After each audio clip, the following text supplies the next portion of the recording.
ask my husband to draw what he feels about me.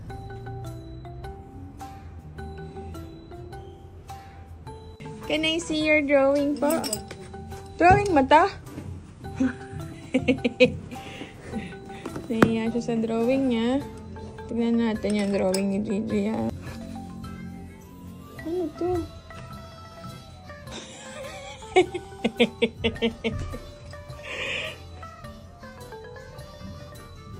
Ano to? Ito yung drawing niya.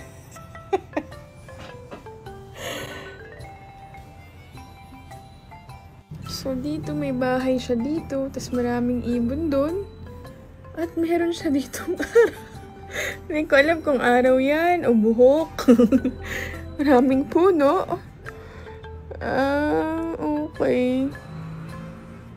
Okay. Kasi kanina, tinanong ko siya, sabi ko, drawing ka dito sa aking sketchpad. Kasi, para drawing mo kung ano yung nararamdaman mo para sa akin. Ganon. Ano yung feel mo para sa akin.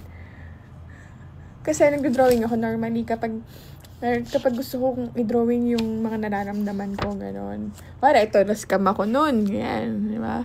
So, yung nafe-feel ko yan. Ito, nung naggawa kami na water station ni Hergie. Tapos ito, yung nag-tennis ako. Yan, yan. So, yung mga nafe-feel ko, ito, nag-birthday ako. Dina-drawing ko. So, sabi ko sa kanya, ano yung nafe-feel mo sa akin exactly? Yun yung i-drawing mo sa akin. And, yun, guys.